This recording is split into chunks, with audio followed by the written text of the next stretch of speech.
ईश्वर की जब असीम कृपा होती है तब वो अपने भक्तों को, अपने प्रियजनों को अपनी कथा देते हैं,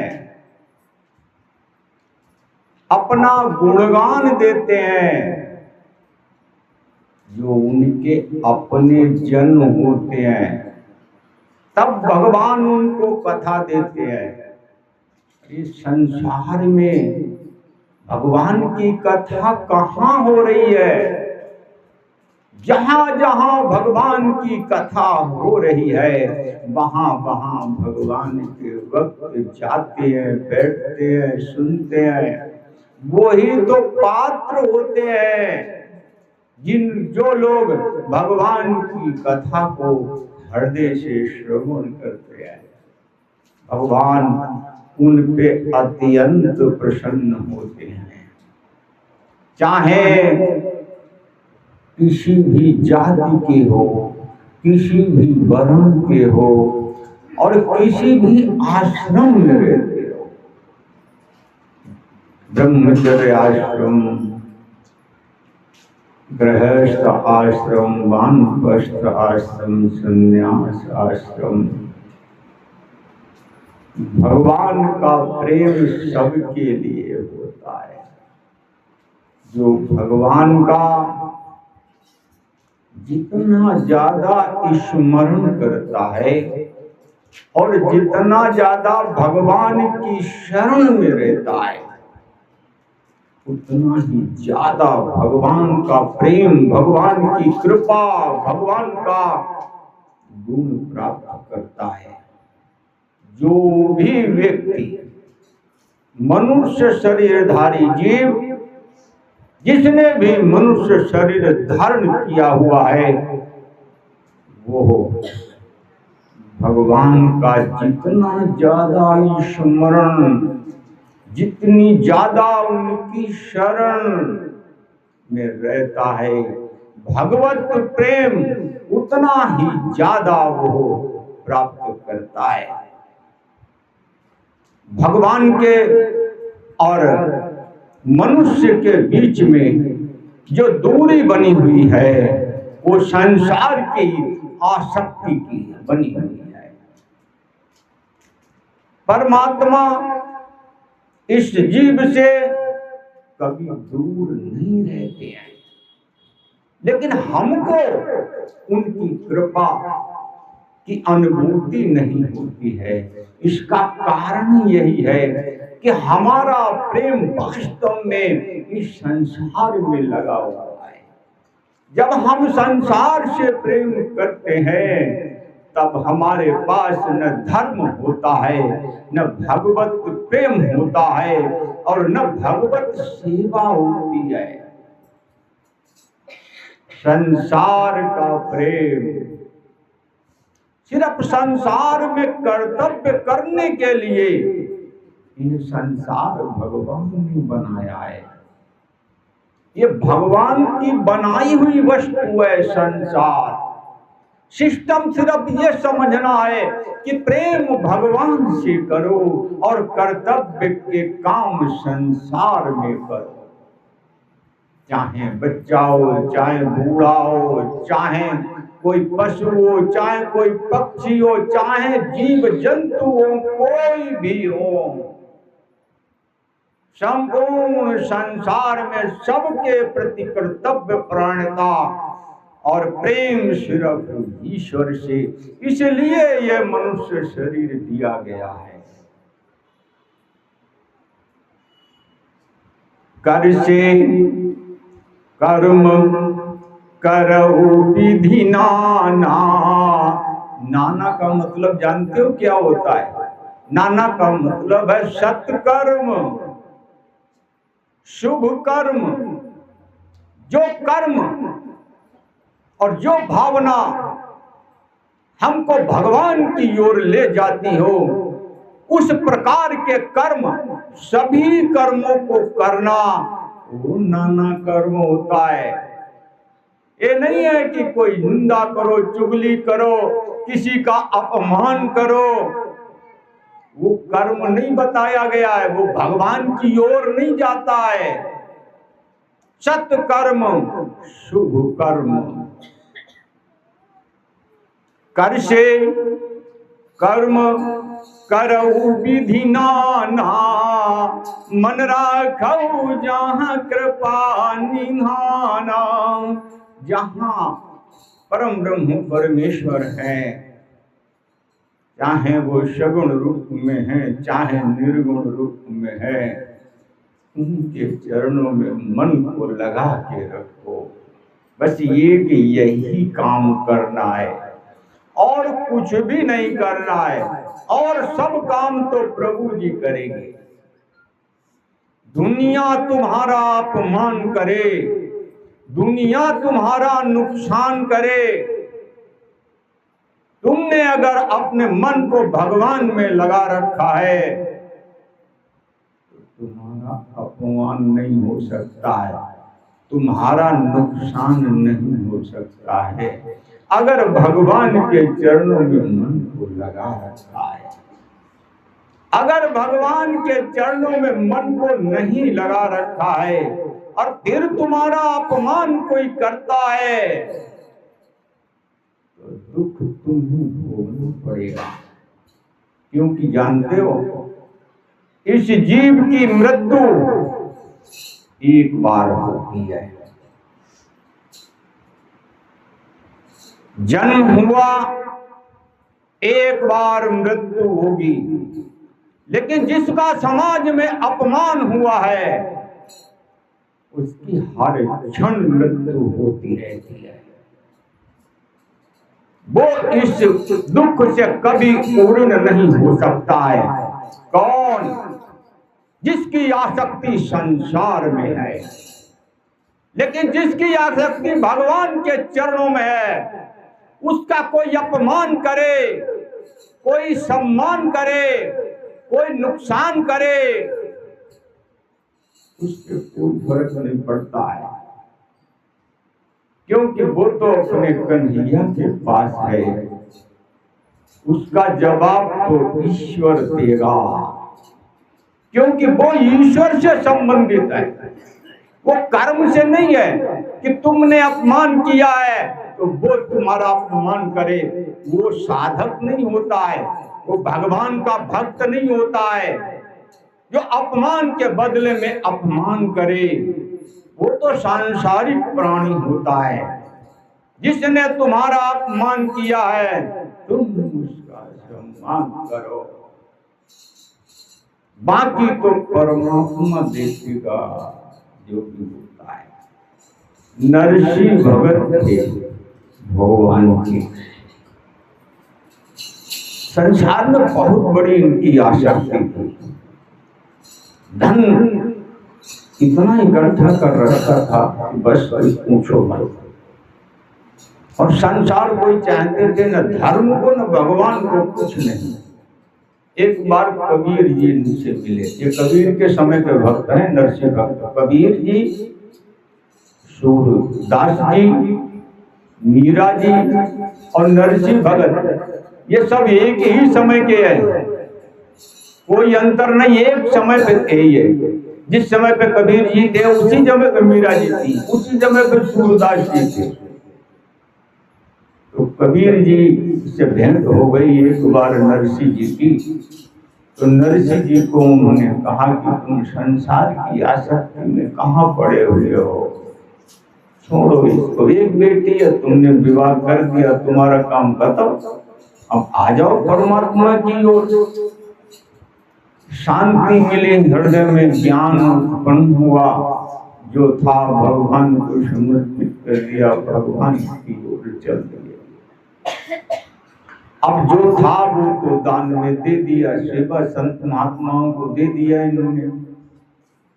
अब कुछ पास में रहा नहीं। अब इनकी जहां बेटी थी नानी बाई, उसका अपमान करने के लिए पूरे परिवार ने ठान लिया, इसका अपमान करना है। तो अपमान का मार्ग क्या? नरसिंह जी के लिए एक ऐसी सूची बनाई गई जिसमें जिसमें कोई कमी नहीं रखी गई। हाथ भरना था, ये भी लाओ वो भी करो, लेकिन ये लिस्ट तुम्हें पूरी करनी है अपनी बेटी को बात भरने के लिए। अब जब इन्होंने सब दान कर दिया, अपने पास कुछ रखा नहीं तो दें तो क्या दें जाके, लेकिन उन्होंने सोचा कि अपमान करके रहेंगे। ठीक है, अब जिसने, देखिए, जब तक वैराग्य सच्चा नहीं होता है तब तक कोई भी प्रकाश न हृदय में आएगा, न समाज को जाएगा, न भगवान को उसमें प्रसन्न होते। सच्चा वैराग्य चाहिए, भगवान को सच्चा वैराग्य चाहिए, संसार को सच्चा वैराग्य चाहिए, अपने आप को भी सच्चा वैराग्य चाहिए, क्योंकि सच्चा वैराग्य ही तो सुख देता है। इस जीव को सुख देगा, समाज में प्रकाश फैलाएगा और ईश्वर उससे प्रसन्न होंगे। अब सच्चा वैराग्य होता कैसा है? कबीर जी ने कहा, इन्होंने सब कुछ दान दिया तो दान ऐसे नहीं दिया कि भाई जो था चलो ले जाओ, और अपने आप संसार का चिंतन कर रहे हैं कि जो था वो दान में दे दिया। अब तुम संसार का चिंतन कर रहे हो, अरे हमारे पास तो कुछ भी नहीं है, खाने को कहाँ से मिलेगा, पीने को कहाँ से मिलेगा, हम रहेंगे कैसे, हमारा बुढ़ापे में क्या होगा। यह झूठा वैराग्य होता है, ये सुख नहीं देता है, देने के बाद भी सुख नहीं देता है। लेकिन तुमने अगर संपत्ति को दान में दे दिया और फिर तुम भगवान की शरण में हो, हे परमपिता परमेश्वर मैं तो तुम्हारा हूँ, खाने के दोगे तो खा लूंगा, रहने के दोगे तो रह लूंगा, जैसे रखोगे वैसे रह लूंगा, सुख आएगा, शांति आएगी, भगवत प्रेम आएगा, भगवत कृपा बरसेगी। ऐसे थे महाराज नरसिंह। जब वो सूची आई भगवान के पास रखी, क्योंकि अपनी इज्जत को कोई अगर बेइज्जती करता है तो भक्त को दुख नहीं होता है किसी भी प्रकार का, क्योंकि वो उसकी बेइज्जती है, उसकी बेइज्जती से दुख तो होना ही नहीं है। दुख तो दूसरे की बेइज्जती से होता है, जैसे बेटी है, बेटा है, दूसरे होते हैं। अब जब हमारे पास कुछ है नहीं तो वो सूची आई और मंदिर में रख दी और हृदय से बोले, हे परमपिता परमेश्वर अब बेटी हमारी दुखी ना हो, ऐसा कुछ करना। बस जो मूल बात थी वो कह दी। अब चाहे तो तुम बात भरो चाहे ना भरो, हमारी बेटी को दुख नहीं होना चाहिए, चाहे ज्ञान दे दो उसको, क्योंकि ये जो सुख होता है यह सुख संपत्ति से भी आता है और ज्ञान से भी आता है और भगवत प्रेम से भी आता है। अब भगवान किसी भी माध्यम से बेटी को सुख दे, ये बात उन्होंने परमात्मा से कही। अब निर्णय परमात्मा को करना है कि अपनी, क्योंकि नरसिंह की बेटी है, भगवान की बेटी होगी, क्योंकि भक्त और भगवान में अंतर होता नहीं कोई। तो जब अंतर नहीं होता है तो अब बेटी भगवान की हो गई। अब भगवान ने निश्चय किया कि जो मेरे भक्त का अपमान करेगा उसकी बेटी की इज्जत मैं बचाऊंगा। अब भगवान ने जब निश्चय किया तो कार्य तो दूसरा ही होगा, क्योंकि भगवान का कार्य और भगवान के भक्त का कार्य, ये मन, बुद्धि और चित्त सबसे परे होता है। जैसे भगवान का कार्य है ये मन से नहीं जाना जा सकता है, बुद्धि से नहीं समझा जा सकता है, कितना ही बुद्धिमान हो भगवान के कार्य को नहीं जान सकता है, नहीं समझ सकता है। अरे भगवान को ही नहीं जाना जा सकता है इस मन से, इस बुद्धि से, इस चित्त से, इन इंद्रियों से। भगवान इन सबसे परे होते हैं। तो जब भगवान को जाना ही नहीं जाएगा, उनके कार्यों को कैसे समझ सकता है ये जीव? क्योंकि वो सभी से परे है, सभी में रहते हैं और सभी में रहते हुए संपूर्ण संसार से परम वैरागी होते हैं ईश्वर परम ब्रह्म परमेश्वर। और जो उनका भक्त होता है वो भी उसी कंडीशन में होता है, सेम। वो भी संसार में रहते हुए संसार का नहीं रहता है, भगवान का रहता है। अब दोनों को जब एक ही क्रिया है, एक ही स्थिति है, भगवान अपने भक्त से कभी अलग होते नहीं और भक्त कभी भगवान से अलग होता नहीं, तो दोनों के कार्य ये इंद्रियों से नहीं जाना जा सकता है, मन से नहीं समझा जा सकता है, किसी भी तरह से दोनों के कार्य एक जैसे होते हैं। क्यों? अरे चिट्ठी आई भगवान को रख दी। कौन जान सकता है कि किस भाव से नरसिंह जी ने भगवान से निवेदन किया होगा? कौन जान सकता है? दुनिया की कोई ऐसी ताकत नहीं हो जो जान ले कि नरसिंह जी ने भगवान से क्या निवेदन और किस भाव से निवेदन किया होगा। जो भगवान ने उनकी एक एक बात को सुना, एक एक बात को समझा।